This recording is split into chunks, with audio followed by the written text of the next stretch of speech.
నమస్తే అండి, ఎలా ఉన్నారు అందరూ? బాగున్నారా? నేనైతే బాగున్నానండి. మీ అందరికీ అమ్మవారి ఆశీస్సులు ఎల్లప్పుడూ ఉండాలని కోరుకుంటూ, ఈ షట్టిల ఏకాదశి పూజను మనం ఏ రకంగా చేసుకోవాలి, నియమాలేంటి, ఆ రోజున ఎలాంటి దీపారాధన మనం చేసుకోవాలి, ఎలాంటి నైవేద్యాన్ని పెట్టాలి, ఇంకా కొన్ని విధానాల గురించి కూడా తెలుసుకుందామండి వీడియోలో. అందుకంటే ముందు ఒక చిన్న రిక్వెస్ట్, ఈ వీడియోకి ఒక చిన్న లైక్ చేయండి, కుదిరితే కనుక ఈ వీడియోని షేర్ చేయండి. సబ్స్క్రైబ్ కాని వారు ఎవరైనా ఉంటే కనుక సబ్స్క్రైబ్ చేసుకుని నోటిఫికేషన్ వచ్చేలా బెల్ బటన్ ఆన్ చేయండి. సరేనండి, ఇక మన విషయంలోకి వెళ్తాము. ప్రతి నెలలోనూ 2 సార్లు ఏకాదశులు వస్తాయి. వీటిలో దేని ప్రత్యేకత దానిది. ప్రతి నెలకి 2 పక్షాలు ఉంటాయి. ఒకటి శుక్లపక్షం, 2 కృష్ణపక్షం. పక్షానికి ఒక ఏకాదశి చొప్పున ఏడాదిలో 24 ఏకాదశులు ఉంటాయి. అధిక మాసం వస్తే ఇంకొక 2 ఏకాదశులు కలుపుకొని అప్పుడు మొత్తంగా 26 ఏకాదశులు వస్తాయి. ప్రతి నెల పౌర్ణమికి అమావాస్యకి ముందు ఈ ఏకాదశులు వస్తూ ఉంటాయి. పుష్యమాసంలో బహుళపక్షంలో వచ్చే ఏకాదశిని షట్టిల ఏకాదశి అంటారు.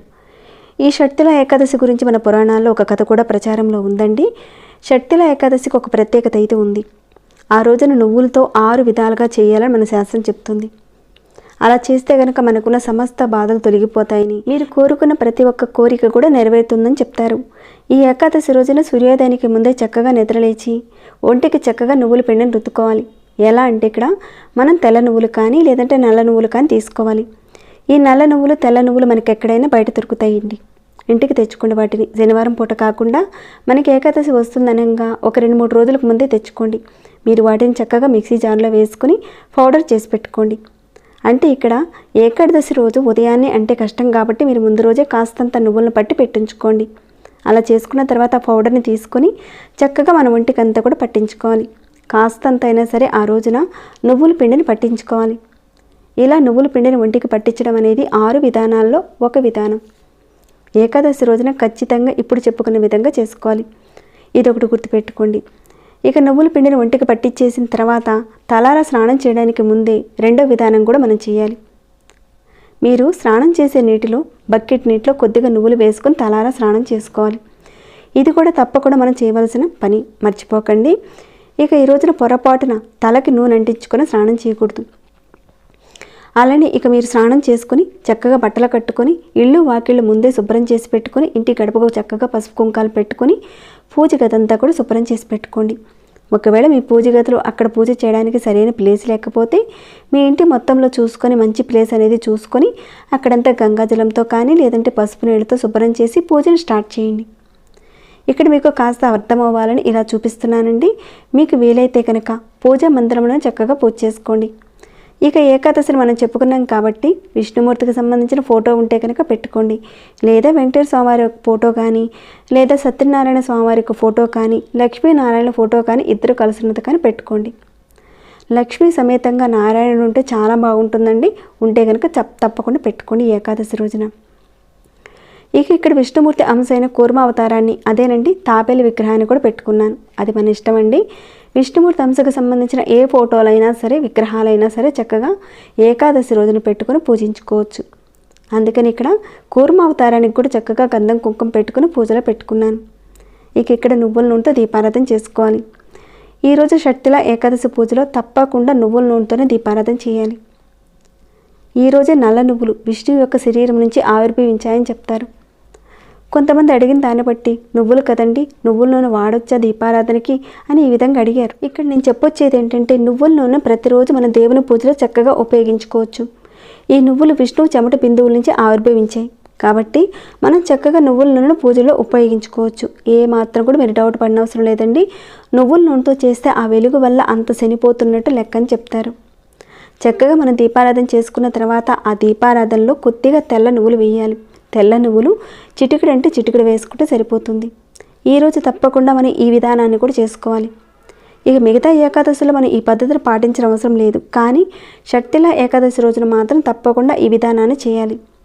ఈ ఏకాదశి రోజున అలానే కొద్దిగా కాస్తంత బెల్లం ముక్కని ఒక్కొక్క కుందిలో వేసుకోవాలి, కొద్దిగా. షట్టిల ఏకాదశి పూజను ఈతి బాధల నివారణ కోసం చేస్తారు. అంటే ఎవరైతే ఎక్కువగా కష్టాలు పడుతున్నారో, అంటే పూర్వజన్మలో మనం చేసిన కర్మ ఫలితాలు మన మీద చూపిస్తుంటాయి కదండి, అప్పుడు జాతకంలో ఏదో ఒక సమస్య అనేది ఉంటూనే ఉంటుంది. జాతకరీత్యా బాగాలేకపోవడం, జాతకరీత్యా గ్రహాలు అనుకూలించకపోవడం, అంతేకాకుండా జాతకంలో అనేక రకాలైన ఇబ్బందులు పడటము, జాతకం వల్ల అంటే సరిగ్గా లేకపోవడం వల్ల పెళ్ళిళ్ళు కుదరకపోవడం, మొదలుపెట్టిన పనులు ముందుకెళ్ళకపోవడం, పిల్లలు సరిగ్గా ఉండకపోవడం, వ్యాపారంలో నష్టాలు రావడము, ఇలాంటి రకరకాల అనేక రకాలైన సమస్యలు చాలామందిలో వస్తూ ఉంటాయి.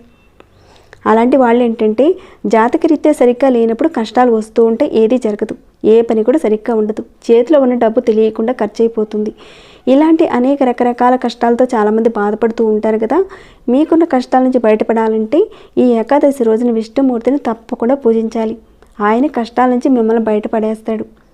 ఈ పూజను మీరు మొదలు పెట్టడానికి ముందే మీరు ఒక సంకల్పం చేసుకోవాలి. స్వామి, మాకున్న కష్టాల నుంచి మమ్మల్ని బయటపడేలా చెయ్యి స్వామి, మా బాధలు ఇవని ఆయన దగ్గర 2 చేతులు జోడించి చెప్పుకొని ప్రారంభించండి. ఇదంతా చేసేటప్పుడు ఆయన్ని మననం చేసుకుంటూ, ఆయనకున్న నామాన్ని చదువుకుంటూ చక్కగా పూజ చేసుకోవాలి. ఎలాంటి వాటి మీద కూడా మీరు దృష్టి అనేది పెట్టకుండా ఆయన మీదనే మనసు పూర్తిగా లగ్నం చేసి పూజ చేసుకుంటే కనుక చాలా మంచి ఫలితాలు ఉంటాయండి. అలానే ప్రతి ఏకాదశికి ఎలా ఉంటామో అలానే ఈ ఏకాదశి రోజున కూడా ఉపవాసం ఉండాలి. ఉపవాసం అంటే రైస్ అలాంటిది ఏదీ తినకుండా హెల్త్ సహకరించిన వాళ్ళు పళ్ళు, పాలు, జ్యూసులు ఇలాంటివి తీసుకుంటూ మీరు ఆ రోజంతా ఉండొచ్చు. ఇక తర్వాత రోజు ద్వాదశి రోజున పూజ చేసుకొని 6 నువ్వుల గింజల్ని నీటిలో వేసుకొని మీరు తీసుకొని, అంటే 6 గింజల నీటిని మీరు తీసుకొని ఆ తర్వాత భోజనం చేసుకొని ఉపవాసాన్ని విరమించాలి. ద్వాదశి గడియలు వెళ్ళకముందే ఇదంతా చేయాలి మీరు. ద్వాదశి రోజున మధ్యాహ్నం భోజనం చేసి సాయంత్రం భోజనం అయితే చేయకూడదు, ఏదైనా టిఫిన్ మాత్రమే చేయాలి ఆ రోజున. ఈ పూజను ఎవరైనా చేసుకోవచ్చు, చిన్న పెద్ద, పిల్లలు, పెళ్లి కానివారు, ఆడవాళ్ళు, మగవాళ్ళు ప్రతి ఒక్కరు కూడా చేసుకోవచ్చు. వీళ్ళు చేయకూడదు అనేది ఏమీ లేదండి, ప్రతి ఒక్కరు కూడా చేసుకోవచ్చు. ఆ తర్వాత విష్ణుమూర్తిని చక్కగా పూలతో అలంకరించి సువాసన కలిగిన పూలు పెడితే మంచిదని చెప్తారు. కుదిరితే కనుక పెట్టండి, లేని వాళ్ళు మీకు అందుబాటులో ఏ పూలు ఉన్నాయో చక్కగా వాటిని పెట్టి పూజించండి. అలానే ఈ షట్టిల ఏకాదశి విష్ణుమూర్తి పూజలో తప్పనిసరిగా ఒక నైవేద్యం పెట్టాలని మనం ఇందాకనే ఒక మాట అనుకున్నాం. మీరు ఎన్ని నైవేద్యాలు పెట్టినా, ఎన్ని పండు పెట్టినా కానీ ఖచ్చితంగా షట్టిల ఏకాదశి రోజున మాత్రం నైవేద్యం మరొకటి ఉందండి, అది కూడా ఇక్కడ చెప్తాను. మీరు విష్ణుమూర్తికి చక్కగా అరటి పండ్లు ఉంటే కనుక అలాంటివి చక్కగా పెట్టండి. అలానే పాలను కూడా పెట్టండి. విష్ణుమూర్తి పూజలో పెట్టిన ఆ పాలు, ఆ పాల మీద, ఆ పండ్ల మీద ఒక్కొక్క 2 తులసి ఆకులను పెట్టి నివేదించండి. షట్టిల ఏకాదశి రోజున విష్ణుమూర్తికి తప్పకుండా పెట్టవలసిన నైవేద్యం గురించి అనుకున్నాం కాబట్టి అదేంటంటే నువ్వుల పిండిని పెట్టాలి. అంటే తెల్ల నువ్వులతో చేసిన నువ్వుల పిండిని పెట్టాలి. ఆ తెల్ల నువ్వుల పిండిలో మనం బెల్లం ఏమీ కూడా కలపనవసరం లేదండి. మిక్సీ జార్లో కాస్తంత తెల్ల నువ్వులు పెట్టి ఆ తెల్ల నువ్వుల పొడిని ప్రసాదంగా పెట్టుకోవాలి ఆయనకి. మరొకటి కూడా పెట్టుకోవచ్చు మీరు. ఇక్కడ అదేంటంటే తాలింపు నువ్వుల అన్నాన్ని కూడా పెట్టుకోవచ్చు. అంటే ఏంటంటే కొద్దిగా మనం వండిన అన్నంలో కాస్త తాలింపు వేసి కాస్త నువ్వుల పొడి వేసి కలిపి పెట్టుకున్న అన్నాన్ని విష్ణుమూర్తి పూజలో పెట్టుకోవాలి. ఇది తయారు చేయడం చాలామందికి తెలిసే ఉంటుంది. ఇదంతా కూడా మీరు పూజకు ముందే ప్రిపేర్ చేసి ఉంచుకోండి. ఇక ఈ ప్రసాదంలో బెల్లం అలాంటిది ఏది కలపకుండా ఉన్న నువ్వుల పిండిని కానీ పెట్టుకోవాలి. ఇక్కడ తప్పకుండా ప్రసాదంగా నువ్వుల పొడిని కానీ లేదంటే నువ్వుల అన్నం కానీ ఏదో ఒకటి మీకు వీలైనది ఈ రెండిట్లో ఏదో ఒకటి ఖచ్చితంగా పెట్టండి. ఈరోజు పూజలో మాత్రం వీటిని పెట్టడం మర్చిపోకండి. నువ్వులను దేవుడికి నివేదన చేసి ఇంట్లో వారందరూ కూడా ఆ నువ్వుల ప్రసాదాన్ని పెట్టి ఆ ఏకాదశి వ్రతం రోజున ఆ పెట్టిన ఆ నువ్వుల పిండిని కళ్ళకత్తుకొని పక్కన పెట్టుకోండి. మీరు ఏకాదశి రోజున తినకుండా ద్వాదశి రోజున పూజంతా అయిపోయిన తర్వాత దానిని మీరు తినాలి. ఏకాదశి ఉపవాసం అన్నీ చేసుకున్న తర్వాత ద్వాదశి రోజు పూజంతా అయిపోయిన తర్వాత ఒక గ్లాసు నీళ్లు తీసుకొని దాంట్లో ఒక 6 నువ్వుల గింజలు వేసుకొని తాగాలి. చివరిగా నువ్వులతో వండిన అన్నాన్ని తినాలి. ఎలా అంటే బియ్యం ఉడికేటప్పుడు కాసినని నువ్వులు వేసి వండితే అది తిలాన్నం అవుతుంది. దాన్ని మనం ఆహారంగా తీసుకోవాలి. అలానే ఈ పూజలో విష్ణువుకి మర్చిపోకుండా తప్పనిసరిగా తులసిని పెట్టాలి. మీరు పూజలో ఏది మిస్ అయినా పర్వాలేదు, కానీ తులసిని పెట్టడం మాత్రం అస్సలు మిస్ అవ్వకండి. కనీసం ఒక్క ఆకునైనా సరే పెట్టడానికి చూడండి. అలానే మీకు కుదిరితే కనుక విష్ణు సహస్రనామం, విష్ణు అష్టోత్తరము, ఇంకా లక్ష్మి అష్టోత్తరాన్ని చదువుకుంటే మంచిదండి. ఇవన్నీ కూడా చదవడం రానివారు కనీసం ఈ మంత్రాన్ని చదవడానికి చూడండి. ఓం నమో భగవతే వాసుదేవాయ, ఓం నమో భగవతే వాసుదేవాయ అని ఈ ద్వాదశ మంత్రాన్ని జపించండి. చాలా మంచిదండి. ఈ మంత్రాన్ని చదువుకుంటూ ఒక్కొక్క తులసాకుని వేసుకుంటూ పూజ చేయండి. పితృదేవతలకు చాలా ఇష్టమైన రోజండి ఇది. అందుకని నల్ల నువ్వులతో పితృదేవతలకు తర్పణ వదలాలని చెప్తారు. ఎప్పటి నుంచో వస్తున్న ఆచారం. నువ్వులతో చేసే పూజ వల్ల అటు నారాయణుడికి వెళుతుంది, ఇటు మన పితృదేవతలకు వెళుతుంది. పితృదేవతలు మన సంతృప్తిపరిస్తే మన కుటుంబం బాగుంటుంది. కాబట్టి ఈ ఏకాదశి రోజున చేసే పూజ 2 విధాలుగా విష్ణుమూర్తికి అలానే పితృదేవతలకి వెళుతుంది. ముఖ్యంగా ఈ ఏకాదశి పూజ చేసుకున్నప్పుడు ఈరోజు ఖచ్చితంగా ఏదో ఒకటి దానం చేయండి. దానిలో ముఖ్యంగా నువ్వులను కానీ నువ్వుల నూనెను కానీ బ్రాహ్మణుడికి దానం చేయాలని అంటారు. మీకు దగ్గరలో బ్రాహ్మణులు ఉంటే కనుక వారిని అడిగి మీరు నువ్వులు దానం చేయాలనుకుంటున్నారా లేదంటే నువ్వుల నూనె దానం చేయాలనుకుంటున్నారా అన్నది మీరు ఒకసారి డిసైడ్ అయ్యి ఆ రెండిట్లో ఏదో ఒకటి మీరు బ్రాహ్మణుడికి ఇవ్వడానికి చూడండి. అలానే ఆ రోజున ఇంట్లో తిలహోమం చేపిస్తే కూడా చాలా మంచిదని చెప్తారు. ఇలా మనం ఈ ఏకాదశి రోజున 6 విధాలుగా నువ్వులతో చేస్తే కనుక చాలా చాలా ఉత్తమం అని చెప్తారండి. ఇలా చేయడం వల్ల సమస్త బాధలు తొలగిపోతాయని చెప్తారు. సర్వ కష్టాలు పడుతున్నవారు అంటే ఇది నా వల్ల కాదండి, చాలా బాధల్లో ఉన్నామండి, మానసికంగా చాలా ఇదైపోయాము, తట్టుకోలేని పరిస్థితి అంటే మాది, అలాంటి వారందరూ కూడా తప్పకుండా ఈ షట్టిల ఏకాదశి రోజున పూజ చేయడం మాత్రం మర్చిపోకండి. తప్పకుండా చేయండి.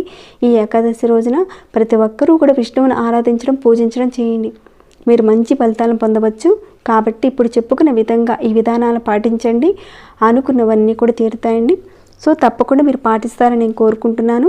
ఇక ఈ వీడియోని ఇంతటితో ముగిస్తున్నాను. ఇంకేమైనా డౌట్స్ ఉంటే కనుక అడగండి, రిప్లై ఇస్తాను. మీ మనసుకు ఎలా అనిపించింది ఈ వీడియో పట్ల అన్నది కూడా కింద కామెంట్ రూపంలో నాకు తెలియజేయండి. ఇంకా సబ్స్క్రైబ్ కాకుండా ఉంటే సబ్స్క్రైబ్ చేసుకోండి, బెల్ బటన్ ప్రెస్ చేయండి. ఇంకా లైక్ చేయని వాళ్ళు ఎవరైనా ఉంటే కనుక లైక్ చేయండి. సబ్స్క్రైబ్ కాని వారు సబ్స్క్రైబ్ చేసుకోండి. మరొక భక్తి వీడియోలో మళ్ళీ మిమ్మల్ని కలుసుకుంటాను. అంతవరకు సెలవు.